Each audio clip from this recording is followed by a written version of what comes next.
तो हेलो दोस्तों, आप सभी का स्वागत है आपके अपने YouTube channel RBC study and motivational में। तो आज मैं आपके लिए लेके आया हूँ एक्टिव पैसिव वॉइस। तो और ये एक्टिव पैसिव वॉइस जो मैं आपके लिए लेके आया हूँ वो 8th, 9th और 10th सबके लिए काम में आएंगे। किस किस के लिए? 8th, एक तो 8th, 9th और 10th के लिए। जहाँ तक मुझको याद है 8th में ये 2 मार्क्स के आते हैं और 10th में 4 मार्क्स के आते हैं। तो चलिए शुरू करते हैं। सबसे फर्स्ट है अपना एक्टिव और पैसिव। अब जानते हैं एक्टिव में क्या होता है। एक्टिव में क्या होता है, जो करता है ना, करता वो यहाँ पे क्या होता है, प्रधान होता है। क्या होता है? प्रधान होता है। और पैसिव में कर्म यहाँ पे क्या होता है, प्रधान होता है। अब मैं आपको बताता हूँ कैसे। एक्टिव में कैसे होता है, subject plus verb plus object होता है एक्टिव में। मैं एक्टिव की बात कर रहा हूँ। एक्टिव में क्या होता है, subject plus verb plus object होता है। लेकिन यहाँ पे जो पैसिव में होता है, पैसिव में ये उल्टा होता है। ऑब्जेक्ट प्लस वर्ब प्लस क्या होता है, वर्ब प्लस क्या आता है, यहाँ पे सब्जेक्ट आता है। तो ऐसा इसमें होता है। तो देखते हैं अपन एक्टिव में तो क्या होता है। एक्टिव में अपना कौन कौन प्रधान होता है? एक्टिव में अपना कर्ता प्रधान होता है और पैसिव में अपना कर्म प्रधान होता है। तो ये तो हो गया। अब आगे चलते हैं। एक्टिव को पैसिव में बदलने के लिए आप 3 चार्ट याद करने होंगे। आपको 3 चार्ट याद करने होंगे। कौन कौन से, और मैं आपको बताता हूँ। सबसे फर्स्ट चार्ट आता है अपना टेंस में परिवर्तन। तो देखते सबसे फर्स्ट चार्ट है, आपको 3 चार्ट याद करने पड़ेंगे। तो फर्स्ट चार्ट है अपना एक्टिव से पैसिव में बदलने के लिए टेंस वाला है। क्या वाला है? टेंस वाला। टेंस का जैसे अगर वर्ब की फर्स्ट फॉर्म है, वर्ब की फर्स्ट फॉर्म में ऐसे आई एस आया तो इज एम आर आ जाएगा, वर्ब की थर्ड फॉर्म आ जाएगी। अगर वर्ब की सेकंड फॉर्म आए तो वाज वर्ब प्लस वर्ब की थर्ड फॉर्म हो जाएगी। तो और आगे चलते हैं, इसके और भी देखते हैं। तो ये पूरा चार्ट है, ये आपको पूरा याद कर लेना है। मैं इस वीडियो की पीडीएफ भी आपको डिस्क्रिप्शन में दे दूंगा, जहाँ से आप पूरे चार्ट याद कर सकते हैं। चलिए आगे चलते हैं। अब चार्ट नंबर सेकंड है। अगर सब्जेक्ट में आई आ गया तो ऑब्जेक्ट में मी हो जाएगा। अगर सब्जेक्ट में वी आ गया तो अस हो जाएगा। यू आ गया तो यू हो जाएगा। ही आ गया तो हिम हो जाएगा। शी आ गया तो हर हो जाएगा। इट आ गया तो इट हो जाएगा। दे आ गया तो देम हो जाएगा। तो ये तो आ गया समझ में। अब चार्ट नंबर थर्ड है अपना ये, जो किस में पूछेगा अपन से, इंटेरोगेटिव में पूछेगा। ये इंटेरोगेटिव में अपन से पूछेगा। क्या पूछेगा? इंट्रोगेटिव में अपन से पूछेगा। तो चलिए शुरू करते हैं। तो फर्स्ट याद रखना कि डू डज और did plus subject plus verb की फर्स्ट फॉर्म आती है। तो इसकी जगह आप क्या लिख दोगे? Is am are was verb plus object plus verb की थर्ड फॉर्म। तो ये भी आपको चार्ट याद करना है। तो मैंने आपको 3 चार्ट बताए, तीनों चार्ट आपको याद करने, मैं आपको उनके बारे में समझा भी दूंगा।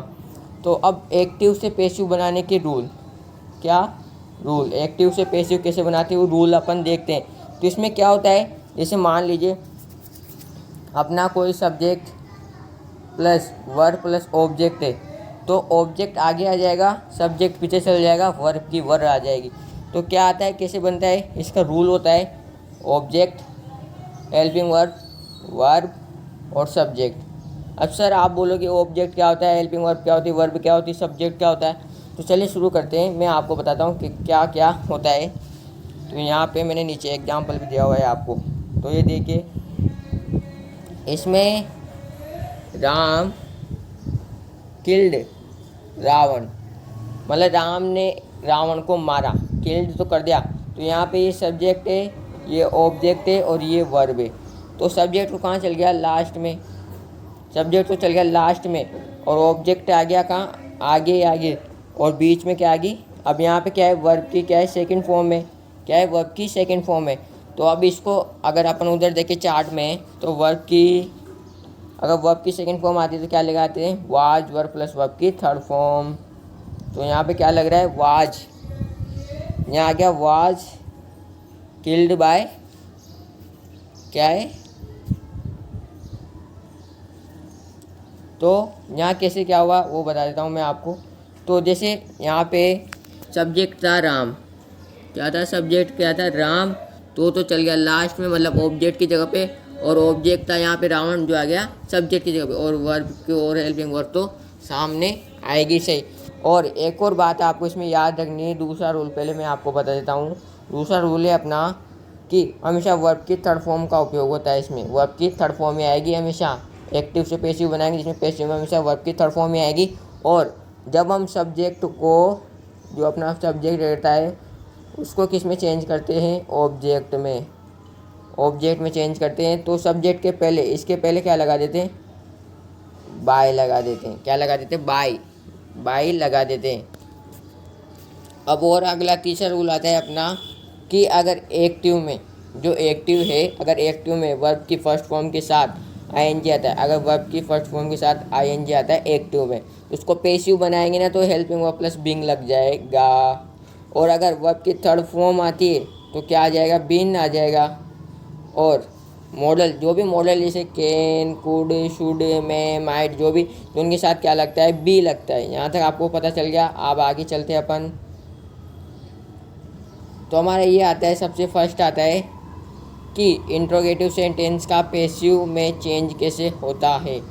इंट्रोगेटिव सेंटेंस का पैसिव में चेंज कैसे होता है वो देखते हैं अपन। तो इसका रूल है, अगर आपको बस, मैं बिल्कुल शॉर्ट ट्रिक आपको बता रहा हूँ, बिल्कुल ही शॉर्ट और बहुत ही कम मिनट में।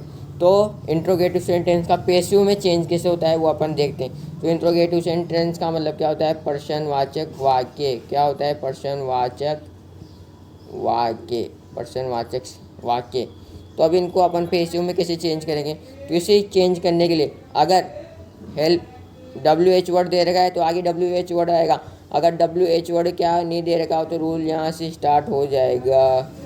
लेकिन अगर WH वर्ड दे रखा है तो ये रूल यहाँ से पूरा यहाँ से यहाँ तक आ जाएगा। अगर WH वर्ड नहीं दे रखा हो, क्या नहीं दे रखा हो, WH वर्ड नहीं दे रखा हो, तो WH वर्ड नहीं दे रखा हो तो कहाँ से हो जाएगा, हेल्पिंग वर्ब प्लस ऑब्जेक्ट से ये शुरू हो जाएगा। तो चलिए रूल को अपन देखते भी कैसे क्या हुआ। जैसे यहाँ पे हेल्पिंग वर्ब वाला है, क्या है, did he kill a lion, ये है did he kill a lion. तो अब देखना इसको ढंग से मैं आपको बताता हूँ। डिड, डिड था, और मैंने आपको बताया था डिड जहाँ भी आएगा तो उसके साथ क्या लगेगा वो आप अपने चार्ट में देखिए। तो यहाँ पे जो डिड है, डू या डड, डिड, डू, डज, डिड, तो उसके साथ क्या आता है, इज, एम, आर या वाजवर आता है। तो यहाँ पे आप देखते हैं क्या लगा रखा है नीचे। तो यहाँ देख लीजिए डिड, मैं इसको थोड़ा इधर साइड में लिख लेता हूँ। यहाँ पे ये question, did, did, did he kill a lion, समझते अपन, did he kill a lion, तो did he kill a lion. अब जो किल है तो इसमें अब सब्जेक्ट हेल्पिंग वर्ब क्या आ गई, डिड आ गई, ये हेल्पिंग वर्ब है, और ही क्या है, सब्जेक्ट है, और किल यानी मारना तो ये वर्ब है, और लायन यानी तो ये ऑब्जेक्ट है। तो अब देखना उसमें क्या बताया था मैंने रूल में, रूल में थोड़ा ऊपर जाके देख, रूल ऊपर जाके देखते हैं। WH वर्ड नहीं है, हेल्पिंग वर्ब है, तो रूल कहाँ से स्टार्ट होगा, यहाँ से स्टार्ट होगा। तो सबसे पहले क्या आएगी, हेल्पिंग वर्ब आएगी। तो हेल्पिंग वर्ब देखिए, तो यहाँ पे हेल्पिंग वर्ब क्या आएगी, यहाँ डिड को पैसिव में चेंज करने पर क्या आ जाती है, हेल्पिंग वर्ब वाज आ जाती है। तो यहाँ वाज लिख दिया। वाज लिखने के बाद अब मैंने आपको रूल बताया था सबसे फर्स्ट वाला कि ऑब्जेक्ट को तो किस में चेंज कर देते हैं, सब्जेक्ट में। तो ये आ गया सब्जेक्ट में यहाँ पे। और वर्ब की कौन सी फॉर्म आती है, हमेशा थर्ड फॉर्म आती है, तो यहाँ किल्ड आ गया। और मैंने आपको एक और बात बताई थी, जब अपन सब्जेक्ट को किस में कन्वर्ट करते हैं, ऑब्जेक्ट में, तो उसके बाद क्या लगा देते हैं, बाय लगाते हैं, बाय हिम। और यहाँ पे क्वेश्चन मार्क का क्वेश्चन मार्क। अगर आपको फिर भी समझ में नहीं आया तो मैं एक और एग्जाम्पल आपको दूंगा। तो चलिए देखते हैं अगला, WH वर्ड वाला। अगला है अपना WH वर्ड वाला। तो देखते WH वर्ड में क्या क्या है। When does he help me, when does he help me, तो यहाँ है when, when does he help me, तो ये है, ये क्वेश्चन मार्क है। तो अब इसमें व्हेन क्या है, WH वर्ड तो है इसे, तो WH वर्ड को कैसे स्टार्ट करेंगे, सबसे पहले वही WH वर्ड ही रूल में जाके देख लेना आप, तो सबसे फर्स्ट आ जाएगा WH वर्ड। अब WH वर्ड आने के बाद जो यहाँ पे डज है, तो डज के साथ क्या आ जाता है, M आ जाता है, M। और यहाँ पे ही की जगह क्या आ गया, I आ गया। अब मैंने आपको पहले भी बता चुका हूँ कि चार्ट को दिया कि अगर ही आ जाए, I का ही, तो क्या हो जाएगा, यहाँ पे I हो जाएगा I। और फिर क्या है, वर्ब की थर्ड फॉर्म हेल्प्ड, हेल्प्ड। और फिर क्या लिख देंगे, बाय हिम, बाय हिम। अभी आप बोलोगे सर हिम कैसे आया और आई कैसे आया, तो यहाँ पे आप ऊपर जाके देख सकते हैं, मैंने चार्ट में आपको बता दिया था कि आई के साथ ही भी लग जाता है, ही या शी आ जाए। अगर आपको आई दे रखा हो तो ही शी लिख सकते हैं, अगर ही शी आ गया तो आई लिख सकते हैं। और अगर आपको आई दे दिया तो आप हिम भी लिख सकते हैं। अगर लड़का है या जेंट्स है जो भी है, तो इस पुल्लिंग है तो हिम आ जाएगा, और स्त्रीलिंग है तो क्या आ जाएगा, हर आ जाएगा। आगे चलते हैं अपन। तो आपने WH वर्ड वाला भी पढ़ लिया, क्या पढ़ लिया, WH वर्ड वाला भी पढ़ लिया। तो अब आगे चलते हैं अपन।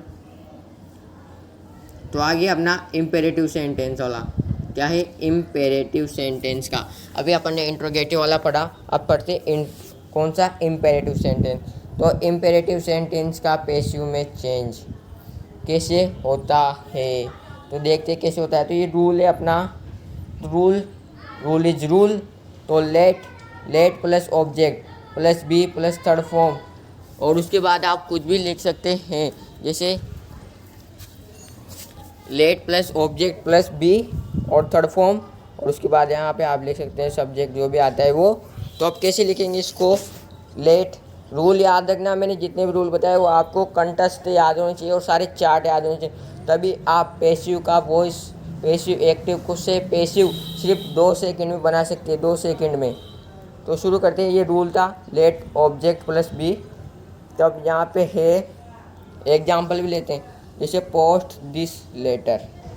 अब मैं आपको बताता हूँ, इसमें जो होता है इम्पेरेटिव होता है, जो अपन को आज्ञा देते हैं, आदेश देते हैं, हम उनका पालन करते हैं, जो भी होता है वो सब इसमें आ जाता है। कोई अपन से कुछ मांगते हैं, जैसे पोस्ट दिस लेटर, कि इस पत्र को पोस्ट करके आओ। तो अब मैंने आपको क्या बताया था, अगर कोई अपन को आज्ञा दे रहा हो तो वो क्या है, इम्पेरेटिव सेंटेंस है। और इम्पेरेटिव में क्या हो जाएगा, यहाँ पे आ जाएगा लेट, सबसे फर्स्ट लेट, और ऑब्जेक्ट क्या है, अब इसमें ऑब्जेक्ट क्या है, ये है दिस लेटर, क्या है दिस लेटर। और बी तो लगा देंगे, बी लगा देंगे। और क्या है, वर्ब की थर्ड फॉर्म क्या है, पोस्टेड, क्या है, पोस्टेड। अब इसमें कोई सब्जेक्ट नहीं था, अगर सब्जेक्ट होता तो प्लस में अपन यहाँ पे सब्जेक्ट लिख देते। अब आप एक बार फिर से देख सकते हैं कि भाई किस तरीके से आप इसको पता कर सकते हैं कि ये इम्पेरेटिव सेंटेंस है। इम्पेरेटिव सेंटेंस में बहुत कम बार क्या आता है, सब्जेक्ट आता है, बहुत कम बार आता है सब्जेक्ट, ज़्यादा से ज़्यादा बस उसमें क्या आती है, वर्ब ही आती है। तो इम्पेरेटिव, जैसे अभी आपने इसमें देखा, इसमें आपको कहीं ना कहीं क्या कुछ दिख रहा है, पोस्ट दिस लेटर में आपको कुछ क्या दिख रहा है, ऑब्जेक्ट दिख रहा है, ऑब्जेक्ट तो दिख रहा है लेकिन सब्जेक्ट तो कुछ है ही नहीं, पोस्ट यानी तो डालना होता है, तो यहाँ पे सब्जेक्ट नहीं है। तो आप इसे सब्जेक्ट पता करके भी देख सकते हैं कि इम्पेरेटिव सेंटेंस है। और आपको पूरे रूल कंठस्थ याद होने चाहिए, पूरे रूल कंठस्थ याद होने चाहिए, तभी आप एक्टिव से पैसिव बना सकोगे, वो भी बिल्कुल सिंपल तरीके में। तो ये भी हो गया। अभी आप जो मैं एग्जांपल छोड़ रहा हूँ, एग्जांपल को आप घर पे करके देखें तो अच्छा होगा। अब आगे चलते हैं। अगर एक और है यहाँ पे, अगर do not verb plus object आ जाए तो आपको कौन सा रूल उपयोग में लेता है, लेट प्लस मतलब जहाँ भी नोट आ जाए, मान लो डू नोट कुछ भी आ जाए, तो आप क्या करोगे, ऑब्जेक्ट के बाद यहाँ पे नोट लगा देना, उसी में इम्पेरेटिव सेंटेंस। जैसे do not kill this bird, कि पक्षियों को मत मारो। तो एग्जाम्पल दिया मैंने आपको एक, अब इसको पैसिव बनाएंगे तो लेट तो आ गया। अब लेट के बाद ऑब्जेक्ट, तो इसमें देखिए ऑब्जेक्ट क्या है, द बर्ड भी है। और बर्ड के साथ क्या, मैं इसको यहाँ थोड़ा यहाँ पे लिखता हूँ, do not kill the bird. तो इसको कैसे बनाएंगे, पहले लेट और फिर क्या है ऑब्जेक्ट। अब इसमें ऑब्जेक्ट ढूंढो क्या है, तो द बर्ड, ये अपना ऑब्जेक्ट है द बर्ड। अब द बर्ड के बाद यहाँ पे नोट लगाना है, पता है, नोट लगा दिया, प्लस बी लगाना है, बी भी लगा दिया, और बी के साथ अब क्या आएगा, वर्ब की थर्ड फॉर्म आएगी, किल का क्या हो जाएगा, किल्ड हो जाएगा।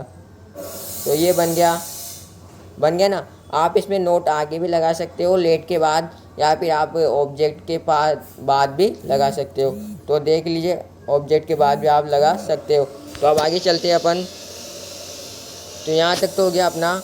अब ये एग्जाम्पल जो मैंने छोड़ा है आप इनको भी पढ़ लीजिए। अब आगे चलते, ये मैंने आपके लिए बहुत इम्पोर्टेंट एग्जाम्पल ढूंढे हैं जो बोर्ड एग्ज़ाम में आ चुके हैं। किसमें, बोर्ड एग्ज़ाम में, इसमें आ चुके हैं बोर्ड में आने की फुल संभावना है इनकी, बोर्ड एग्जामिनेशन में। तो जल्दी से जल्दी इन्हें सारी जो भी एक्टिव पैसिव के एग्जाम्पल है इनको आप जल्दी से जल्दी याद करें।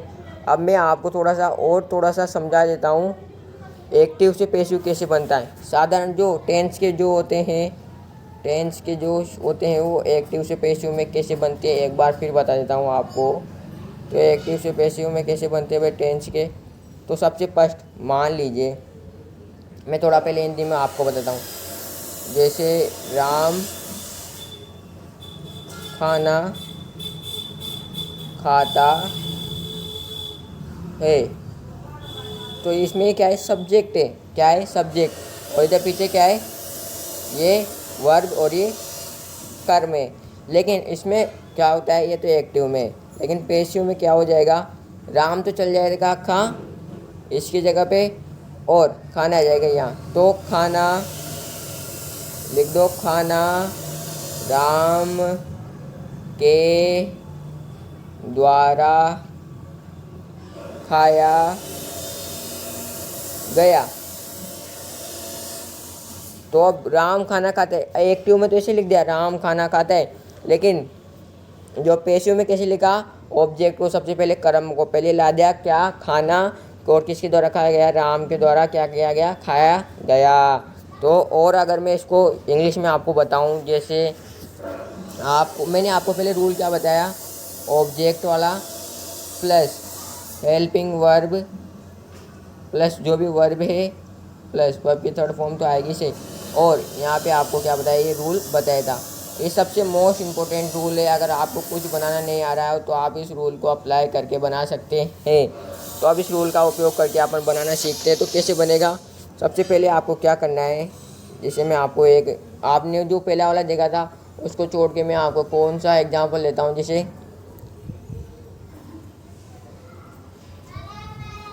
ही किल्ड बर्ड आ गया। तो अब ये क्या है अपना, क्या है, सब्जेक्ट, और ये क्या है, ऑब्जेक्ट। तो ऑब्जेक्ट को आगे लागू, बर्ड